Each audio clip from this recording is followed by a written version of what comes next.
Bonjour à tous, bienvenue dans le JT d'Armentières du vendredi 25 septembre. Au sommaire de cette émission, la route du Ch'ti, la visite du site Motte Cordonnier durant les Journées du patrimoine, l'exposition des 400 ans de l'EPSM, les événements à venir avec l'agenda et enfin la météo de cette semaine. Tout de suite, place à l'actu. Après 8 années consécutives, la route du Ch'ti est devenue un des plus gros rassemblements de windsurfers et de paddleurs au monde sur un lac, celui des Prés du M à Armentières. Durant le week-end du 19 et 20 septembre, de nombreuses animations ont été organisées. Régates, courses en tout genre et soirées déjantées disco. C'est aujourd'hui la grande compétition, la vraie. Pendant 5 heures, planchistes et paddle vont tourner sur le plan d'eau d'Armentières. On a une super journée, pas beaucoup de vent, donc c'est plutôt les paddles à mon avis qui vont être avantagés. Super week-end, beaucoup de monde, beaucoup de participants, de la motivation, c'est super. On retrouve ça à Armentières et ça fait vraiment plaisir.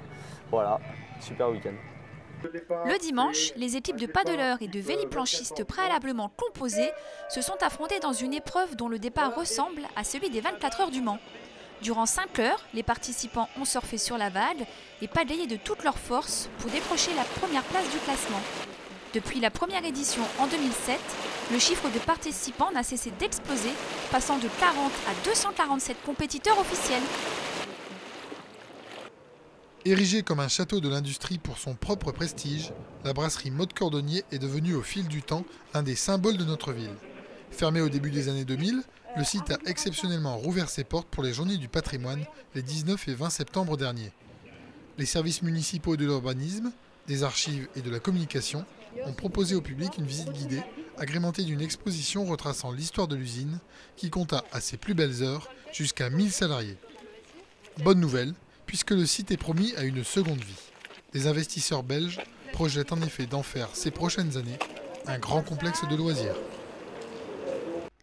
Depuis le mois de mars et jusqu'à la fin novembre, pour son 400e anniversaire, l'établissement public de santé mentale a concocté un programme d'exposition, de visites et de rendez-vous autour de 3 thématiques, l'histoire, l'art et l'architecture. L'un des événements invite, par exemple, le public à découvrir comment l'EPSM pourrait s'inscrire dans la ville de demain. Au travers d'une réflexion sur l'échelle et la densité, plusieurs projets réalisés par des étudiants revisitent l'espace urbain et invitent à une nouvelle vision du territoire. Retrouvez l'ensemble du programme sur epsm-lille-métropole.fr. Samedi 3 octobre entre 10h et 18h, la mairie organise une journée dédiée à la santé. Un village de partenaires et des animations seront proposés devant la mairie afin d'informer, de sensibiliser et de conseiller le public. Les élus de quartier tiennent permanence samedi 3 octobre. Ils accueillent les Armentiérois pour toutes questions, remarques ou suggestions liées à leur vie quotidienne. Retrouvez toutes les informations pratiques dans le journal municipal ou sur armentières.fr.